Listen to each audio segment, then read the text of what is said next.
Saya peringatkan betul kepolisian. Ini yang justru harus diselesaikan, dugaan ijazah palsu itu.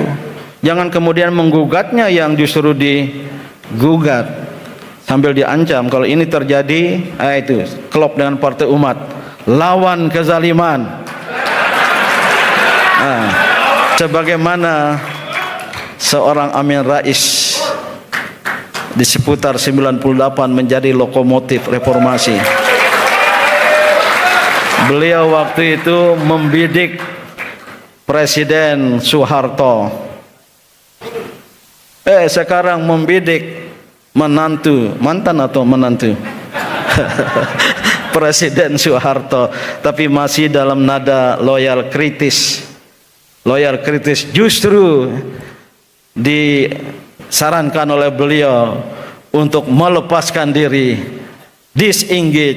disengagement, mufaraqah dengan sumber-sumber malapetaka bangsa di masa yang akan datang. Pak Amin tidak usah takut. Saya sudah cek tadi, banyak sekali. Paling tiga warga Muhammadiyah itu 95% mendukung pernyataan Pak Amin Rais. Apalagi ormas-ormas Islam yang lain. Nah, ini yang ingin saya sampaikan, lebih mengandung harapan kepada Partai Umat. Tadi yang soal bagaimana global, khusus status ijazah, saya semakin paham itu Mas Refli. Saya juga diminta oleh Mbak Tifa, Bang Din, masa tega membiarkan anak Muhammadiyah, Tifa itu SD Muhammadiyah di Jogja sana, dan saya mengaku Muhammadiyah dan memang Muhammadiyah. Maka saya datang ke Kapolda ya untuk untuk memberi kesaksian ahli. Saya peringatkan betul kepolisian. Ini yang justru harus diselesaikan, dugaan ijazah palsu itu. Jangan kemudian menggugatnya yang justru digugat sambil diancam. Kalau ini terjadi, itu klop dengan Partai Umat, lawan kezaliman. Maka Ketua Umum Partai Umat, saya setuju itu, menggantikan Rismond. Ya. Nah, ini banyak. Ini juga Pak Yusuf Kalla dituduh. Saya kebetulan beliau telepon saya mobilisir tokoh-tokoh Kristiani, Ketua Umum PGI, anggota, pengurus KWI berkumpul di rumah Pak Yusuf Kalla. Terakhir ormas-ormas Islam. Selesai pertemuan, ternyata banyak wartawan. Pak JK, Pak Din, tolong wakili katanya. Saya kalau sudah ngomong di pers, kadang-kadang nggak nahan diri. Tapi saya usahakan selalu terukur sehingga tidak ada jebakan. Itulah istilah Mas Refli. 3 orang itu, Ade Armando, Abu Janda, Grace Natali, patut diduga dan diyakini. Itu nggak kena hukum kan? Kalau patut diyakini kena hukum. Ini menyangkut keyakinan.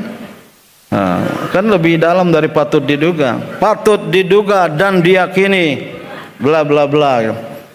Sambil ancam. Ini sekarang puluhan ormas lembaga Islam berbondong-bondong ingin mengadukan gugatan gitu. Nanti Mas Rafli kita lihat perkembangan kasus yang Anda bela itu ya. Itu juga bagian senada itu. Tapi kalau begini terus, ya bukan kita capek. Apalagi untuk menjebol kezaliman. Inilah yang meliputi kehidupan kebangsaan kita. Maka bagus sekali lawan kezaliman. Itu Pak Amin sudah lama sekali, dan saya bersetuju. Tidak hanya al-amru bil ma'ruf wan nahyu 'anil munkar, tapi al-amru bil adli wan nahyu 'aniz zulmi. Memang tidak ada dalam Al-Qur'an ya, tapi esensinya bagus sekali. Selain amar ma'ruf nahi mungkar, menegakkan kebenaran, mencegah kemungkaran, amar adil, al-amru bil adli, memerintahkan untuk menegakkan keadilan, wan nahyu aniz zulmi, dan mencegah melawan kezaliman. Itu juga kelanjutan dari amar ma'ruf dan nahi mungkar, karena kemungkaran yang kita hadapi bersifat struktural tadi itu. Tapi di partai lain Mas Ridho memakai jika terang datang gelap akan hilang. Jika terang datang gelap akan hilang. Idza ja'al haqqu wa zahaqal batil. Insyaallah kawan-kawan semua ya, selamat berjuang di arena politik.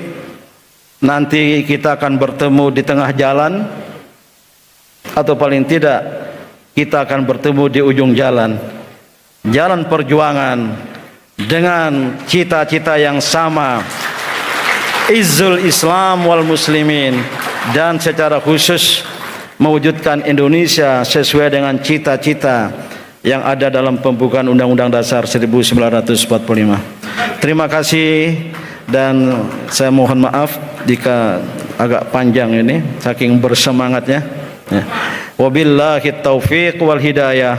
Wassalamualaikum warahmatullahi